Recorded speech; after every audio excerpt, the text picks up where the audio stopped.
Mary Kay Cabot, our Hall of Fame writer for the Cleveland Browns. What's up, Mary Kay? Hey guys, how you doing today? Not good, Mary Kay. I mean, things could not have gone worse, really, in week one. The quarterback was terrible. Your tight end got hurt. You couldn't run the ball. The defense was a disappointment. And now there's another allegation against Deshaun Watson. I mean, what? Somebody's dog could have died. I guess that's the only thing that could have gone worse here. I mean, it was a disastrous first week. Yeah, you're right. And you forgot about the fact too that they had a punt return for a touchdown. So Offense, defense, special teams, all bad. And then we get this news that there's another lawsuit against Deshaun the next day. So things are not good in Brownstown right now. And they're going to have to get it figured out in a hurry because they are going up against a Jaguars team that is going to be very, very hungry to win at home. Nobody wants to go 0-2. We know what the chances of are making the playoffs when you start 0-2. But they've got two amazing rushers down there, and it's going to be more of the same if the Browns don't get this figured out in a hurry. Mary Kay, I guess the big question here internally is, where are the Browns at? I mean, are there any talks of potentially any drastic changes at the quarterback position, and not just the quarterback position, but the offense as a whole? I don't believe there are any drastic changes going on in terms of discussions like that.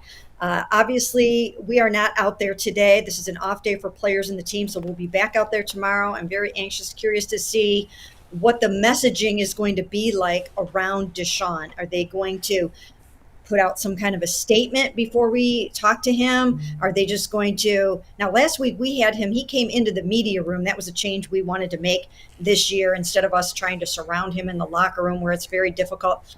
We asked for him to come into the media room very well last week because the locker room was open at the same time. So I don't know if they're going to have him in the media room or in the locker room, but it's going to be a situation where if they put him out in front of us tomorrow, of course, he's going to be asked about these kinds of things. He won't address them. He'll say he's going to let the legal process play out, I'm sure. But this is something that's going to have to be addressed very soon by the Browns, the NFL, by Deshaun and his camp. Mary Kay, you went to camp and you got to watch this Browns team perform, and you've seen a bunch of practices, especially from the offensive side. Were you blown away or shocked that their performance was as bad as it was?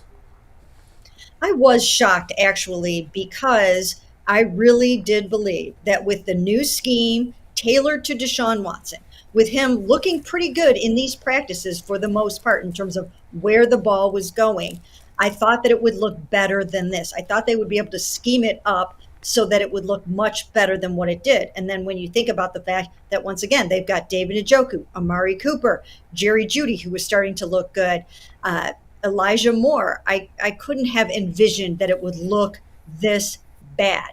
But I think a couple of things conspired against them. First of all, Micah Parsons, he came in to play with his hair on fire and to prove that he is the better pass rusher than Myles Garrett, that he should be NFL Defensive Player of the Year. So he was not going to be denied in this game. When you couple that with the fact that the Browns had James Hudson at left tackle, that didn't help matters. Then Mike Zimmer, he came in with something to prove. Former Minnesota head coach, the boss of Kevin Stefanski, been out of football for a couple of years. He wanted to come in here and really make a statement. And I think he did that with all of the blitzing and different things that they did. He moved Micah all around everywhere. He wreaked his havoc all across the line, not just on James, but on everyone. I think they blitzed a lot. They did a lot of things to confuse Deshaun and an offense that really just wasn't ready yet. And I don't think that it's going to continue to look like this if Deshaun Watson remains as the starting quarterback over the length of the season. I think it's going to look better. It's got to look better. But, I was surprised that it was that bad in week one. Mary Kay, I'm going to ask you this about Watson. And there's times when you play defense, when your quarterback, it just looks like you don't have any semblance of a chance of winning because the quarterback and the offense is playing so bad. I thought a little bit of that deflated the rest of the team. I talked to people that were at the game. I'll ask you because obviously you were there.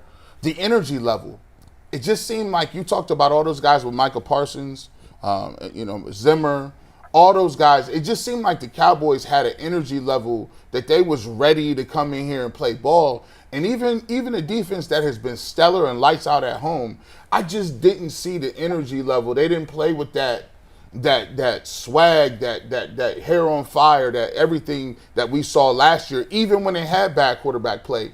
How do you put that in perspective? And did you see the energy lull a little bit in the game for the Browns?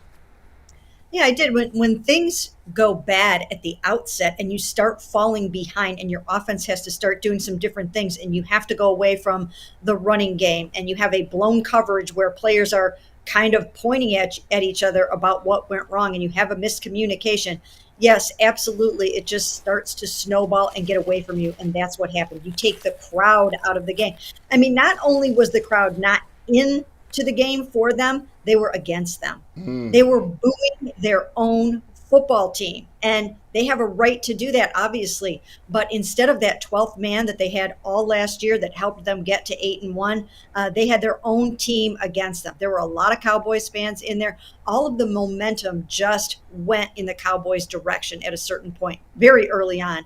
And Deshaun, I do think that he must have had those things on his mind, the fact that he lost his dad. Now, even though he wasn't raised by his dad, he was raised by his mother. I think there were probably still a lot of emotions about losing his dad on Friday and then losing a very, very, very close friend on Saturday. And I think he took that into the game. And I know he tried to block all of that out. I don't think he did it. As a professional, you have to block that out and go out there and play your best ball. But once it started getting away from him, and it wasn't all him. You saw these guys dropping some passes. He was, of course, way off in terms of throwing behind guys, overthrowing. Who knows what was going on with him? But nobody else really did a great job either. I don't think you can say that very many offensive players had their best day. And there was no momentum, there was no energy, and it was just really horrible. Mary Kay, I know there's no practice today, as you said, of course, on Tuesday. You'll get some updates tomorrow. David Njoku's going to be out at least 3 weeks. As of now, they're not putting him on IR, but obviously, if it ends up being something longer than that, I guess they could change their mind. Give us your thoughts on that, if you will, and any other injuries coming out of this game. Yeah, I think the David Njoku injury is significant, and I did report yesterday that he would miss at least a couple of weeks. So he's going to be out for the Jaguars game, and he will be out for probably the Commanders game as well, unless he has some kind of miraculous turnaround over the next couple of weeks. But if it's a high ankle sprain, he could miss 4 weeks or whatever. And that's huge, because right now, not only do you need your number one receiver in terms of receptions last year with 81 and touchdowns with 6, but he's a tremendous blocker, one of the best blocking tight ends now in the NFL. And you really, really need all the help that you can get from your chipping and all of that. I mean, to go into Jacksonville without David Njoku, I think that's huge. Really they have their best 2 weapons right now are Amari Cooper and David Njoku. And to be without one of those guys, that is really, really very, very significant. So they're trying out some tight ends today, but that's a huge hit. This is a Pro Bowl player. And once again, he worked the whole offensive line all last week. I saw him over there working with the line so that they could work on their blocking and get that down and try to figure out how to solve the Micah Parsons issue. And now it's going to be more of the same this weekend without him.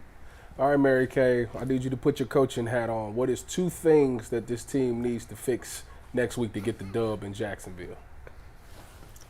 Well, first of all, I think they have to get Deshaun protected better, but he's also got to get rid of the ball quicker. You're not playing all that fast when you have a new offense, you have a new scheme, you have new terminology. Sometimes it takes a while before you can play as fast as you want to. But he has to speed it up. He's got a time clock in his head going much faster. He's got to get the ball out, and they have to come up with some blocking schemes, whether it's leaving Nick Harris in there to help chip and block. They've got to do some things like that to make sure that Josh Hines-Allens and Trayvon Walker don't completely wreck this football game, because that has the potential to happen. Now, I don't know if they're going to have Jack Conklin back this week.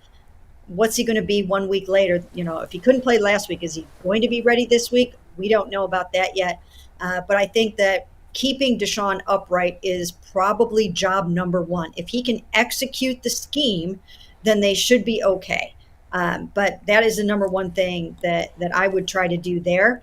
And then from a defensive standpoint, they really just have to communicate better in the back end. That was, again, a blown coverage on the Brandon Cooks, and it just sort of unraveled from there defensively. Thanks, Mary Kay. We'll look forward to reading you the rest of the week and hopefully get some good news as the week goes on and some injuries on the offensive line. Thanks for joining us. Sure. Thanks, guys.